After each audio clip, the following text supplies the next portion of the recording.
పల్లె రవికుమార్ గౌడ్ ఉన్నారు మనతో పాటు. ఈ టైంలో నోటీసులు ఇవ్వడాన్ని ఎట్లా చూడాలి? ఎందుకంటే గత కొన్ని రోజుల నుంచి కాంగ్రెస్ పార్టీలో మంత్రుల మీద చర్చ జరిగింది. సో ఇప్పుడు మళ్ళీ హరీష్ రావుకు నోటీసులు ఎట్లా చూడాలి? భార్గవ్ గారు, నేను మిమ్మల్ని ఒక ప్రశ్న అడుగుతా. హరీష్ రావు గారికి నేను నోటీస్ ఎప్పుడు వచ్చింది? ఏ టైంలో వచ్చింది?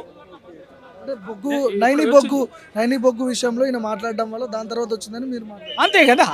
నిన్న సాయంత్రం వచ్చింది. నిన్న ఉదయం ఇదే తెలంగాణ భవన్లో ఏం జరిగింది?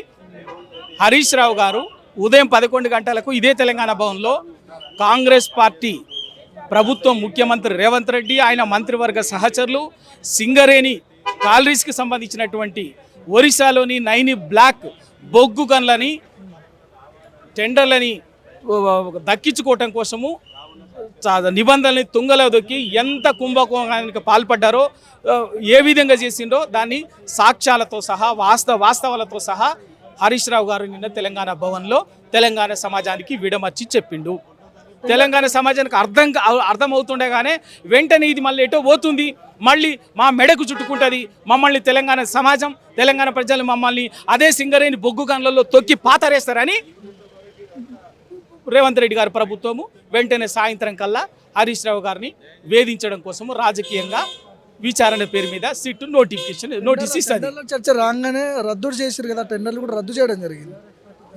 ఎందుకు రద్దు చేసిండ్రు? వీళ్ళు చేసిన కుంభకోణం బయటపడింది కాబట్టి కదా. ఆ కుంభకోణం ఎట్లా బయటపడింది? హరీష్ రావు గారు సాక్ష్యాధారాల ద్వారా ఏం జరిగింది అనే విషయం చెప్పింది కాబట్టి.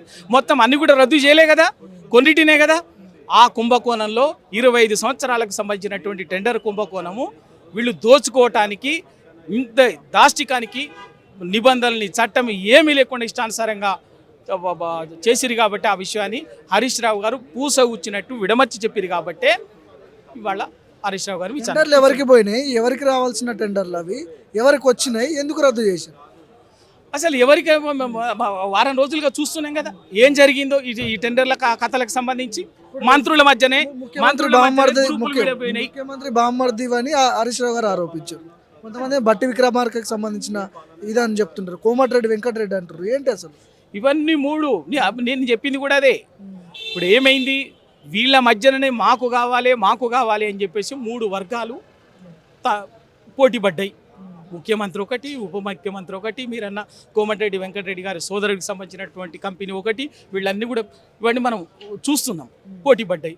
దీంట్లోనే ఒకరికొకరు దక్కించుకోవడం కోసం నిబంధనలు అన్నిటిని కూడా పక్కకు పెట్టి దేశంలో ఎక్కడ కోల్ ఇండియాలో కానీ, సింగరేణీస్లో కానీ, ఎక్కడ దేశంలోని ఏ కోల్ కంపెనీస్లో కానీ లేనటువంటి నిబంధనలు తీసుకొచ్చి ఫీల్డ్ విజిట్ అనేది ఒక సర్టిఫికేట్ ఇస్తే చాలు వాళ్ళకి ఎలిజిబిలిటీ అనేటువంటి చేసి ఒక దొడ్డిదారిన అనుకున్నటువంటి వాళ్ళకి అది దక్కించుకోవటం కోసము ఆ నిబంధనలు తీసుకొచ్చి ఇష్టానుసారంగా చేసింది.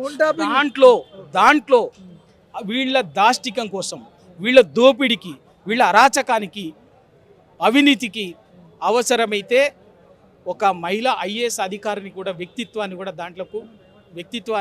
హననానికి కూడా పాల్పడటానికి కూడా వెనకాడలే, జర్నలిస్టులని గుంజటానికి వెనకాడలే.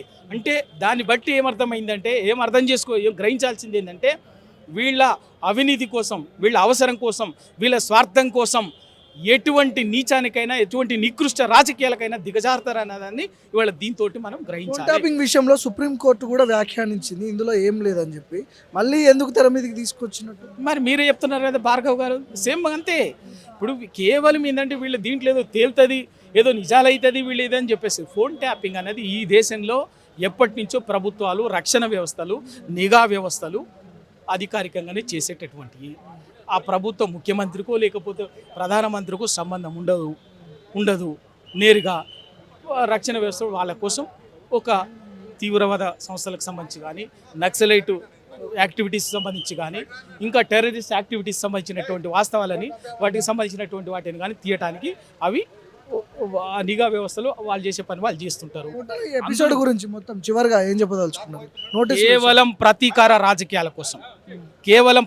రాజకీయాల కోసం వాడుకుంటున్నటువంటి ఆయుధంగానే దీన్ని వాడుకుంటున్నారు. ప్రజలకు ఇచ్చినటువంటి హామీలను నెరవేర్చేతగాక తమ అసమర్థాన్ని కప్పిపుచ్చుకోవటానికి, తమ వైఫల్యాలని కప్పిపుచ్చుకోవటానికి ఒక రాజకీయ కక్షకు పూనుకునేటువంటి చర్య తప్ప అంతకు మించి ఇంకేమీ లేదు. దీన్ని బరాబర్గా న్యాయపరంగా ఎదుర్కొంటాం, ప్రజాక్షేత్రంలో ఎదుర్కొంటాం. కాంగ్రెస్ పార్టీ ప్రజల్ని వంచింది, ప్రజలకు చేసేటువంటి మోసాల్ని ఎండగడుతూ ప్రజాక్షేత్రంలో దాని సంగతి ఏంటో తెలుసుకుంటాం. రైట్.